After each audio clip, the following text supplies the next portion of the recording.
40 days starts today. State leaders gathered in Atlanta this morning to kick off the 2014 legislative session, and they're ready to hit the ground running. 41 NBC's Amanda Castro spent the morning under the Gold Dome and tells us this year there's a lot of hot-button issues lawmakers expect to address. She joins us from Atlanta with more. It's expected to be a short session, but there are a lot of hot topics, ranging from gun control to funding education and even legalizing medical marijuana. The ring at the bell signals the start of a new year. It's a session we all look forward to. Hopefully we're going to do some good.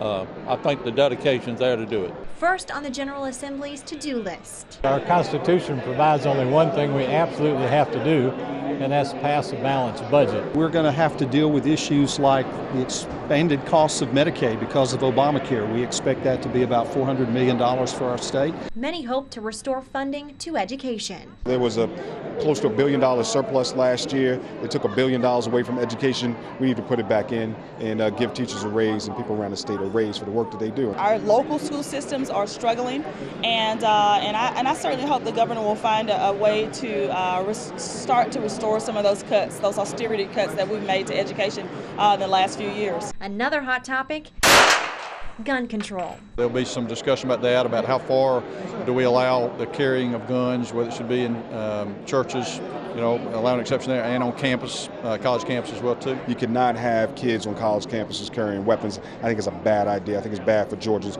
Although the Second Amendment is absolutely necessary to protect our freedoms, we got to be smart about how we deploy the Second Amendment. Legalizing medical marijuana could be brought to the floor. I think that's something probably worth looking at.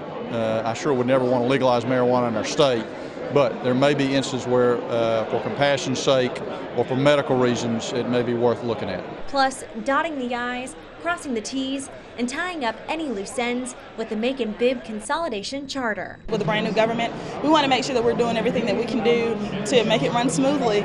And of course, protecting Robins Air Force Base is always a priority for Middle Georgia's lawmakers. That means getting the Gateway Center off the ground, a facility to help veterans transition to civilian life right near the base. And I think they're going to say this is the best we've seen. And we think that's going to be a real big feather in our cap when we start dealing with BRAP. Governor Nathan Deal will address both the House and Senate Wednesday morning during his State of the State speech, and will be there to bring you the latest. But for now, reporting in Atlanta, Amanda Castro, 41 NBC News. State Senator Cecil Staten wasted no time filing a resolution today that calls on Washington to get its act together. Staten's resolution focuses on the federal government's spending habits. If a majority of states pass similar measures, there would be a convention where state representatives would have the opportunity to propose amendments to change the Constitution, for instance, requiring Congress to pass a budget. Staten says Georgia might be the first state to do this, and he believes other states are considering it too.